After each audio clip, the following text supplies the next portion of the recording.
আজকের এই রাজশাহীর সমাবেশ আমাদের জুলাই পদযাত্রার ইতিহাসে স্মরণীয় হয়ে থাকবে। রাজশাহীর জনগণের অভূতপূর্ব সাড়া, রাজশাহীর এনসিপির নেতা কর্মীদের অক্লান্ত পরিশ্রম আজকের এই পদযাত্রাকে সফল করেছে। প্রিয় সংগ্রামী বন্ধুগণ, আপনারা ইতিমধ্যে শুনেছেন জুলাই গণঅভ্যুত্থানের 1 বছর হতে যাচ্ছে। অনেক স্বপ্ন নিয়ে আমরা রাজপথে নেমেছিলাম, অনেক স্বপ্ন নিয়ে আমার ভাই আবু সাইদ পুলিশের বুলেটের সামনে বুক পেতে দিয়েছিল, অনেক স্বপ্ন নিয়ে আমার এই রাজশাহীর ভাইয়েরা শহীদ হয়েছিলেন। আমাদের স্বপ্ন ছিল না কেবল শেখ হাসিনার পতন, আমাদের স্বপ্ন ছিল একটি নতুন বাংলাদেশ, সংস্কারের মাধ্যমে বাংলাদেশের পুনর্গঠন।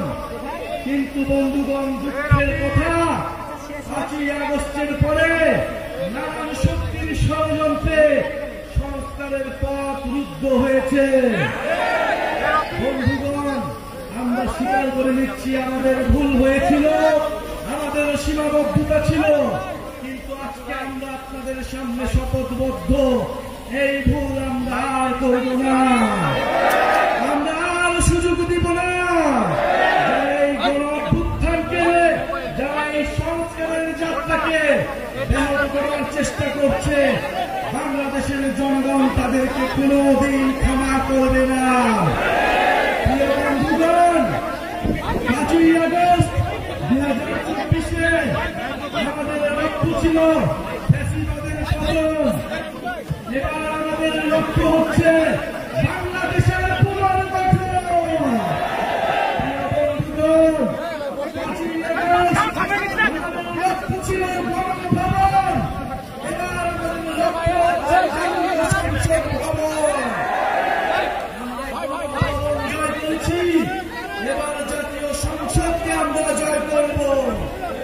ইনশাআল্লাহ জাতীয় সংসদে তরুণদের অভূতপূর্ব বিজয় উদযাপিত হবে সামনের নির্বাচনে। কিন্তু তার আগে কথা আছে, নির্বাচনের আগে অবশ্যই সংস্কারের সুরাহা হতে হবে, বিচারের সুরাহা হতে হবে। গণহত্যাকারী খুনি হাসিনার বিচার আমরা দেখতে চাই, সংস্কার দেখতে চাই এবং নতুন সংবিধান দেখতে চাই। এই প্রজন্ম বাংলাদেশের জনগণের কাছে প্রতিশ্রুতি দিচ্ছে যে একটি নতুন গণতান্ত্রিক সংবিধান এই দেশের মানুষকে উপহার দিবে, যেই সংবিধান বাংলাদেশের মানুষের অধিকার নিশ্চিত করবে, যেই সংবিধান ইনসাফ নিশ্চিত করবে। প্রিয় বন্ধুগণ, স্বৈরতন্ত্র এবং পরিবারতন্ত্রের অবসান ঘটাতে হবে এই বাংলাদেশে। মেধা এবং যোগ্যতার ভিত্তিতে আমরা নতুন রাজনীতি এবং নতুন বন্দোবস্ত গড়ে তুলব। প্রিয় বন্ধুগণ, রাজশাহীতে এসেছি, রাজশাহী সম্পর্কে 2-1টি কথা বললেই নয়। রাজশাহী ঐতিহ্যের নগরী, রাজশাহী জ্ঞান বিজ্ঞান ও সংস্কৃতির নগরী। এই পদ্মার পরে রাজশাহী যুগ যুগ ধরে টিকেছিল।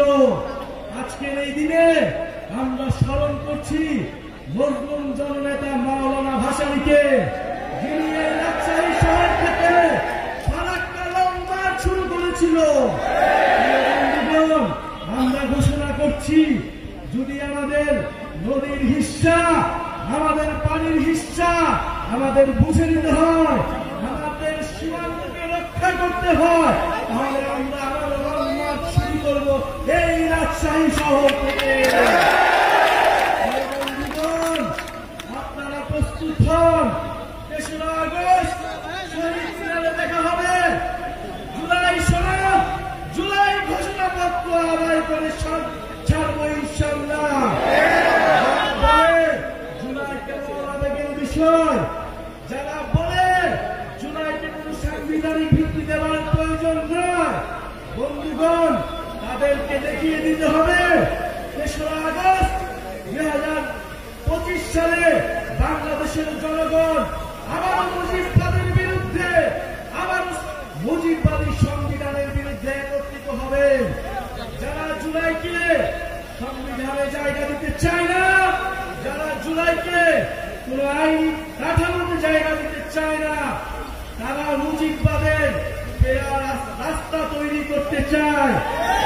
মুজিববাদের নতুন পাহারাদার হিসেবে নিজেদের ঘোষণা করেছে। মুজিববাদের যারা পাহারাদার, তাদের বিরুদ্ধে আমাদের অবশ্যই প্রতিরোধ গড়ে তুলতে হবে। প্রিয় সংগ্রামী বন্ধুগণ, এই রাজশাহী নগরকে, এই রাজশাহী জেলাকে আমরা আবার পুনর্গঠন করতে চাই। এই বরেন্দ্র অঞ্চলের হারা ঐতিহ্যকে ফিরিয়ে আনতে চাই।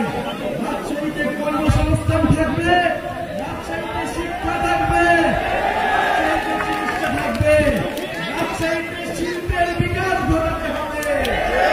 উন্নয়ন মানে কেবল ঢাকার উন্নয়ন নয়, উন্নয়নের বিকেন্দ্রীকরণ করতে হবে, ক্ষমতার বিকেন্দ্রীকরণ করতে হবে।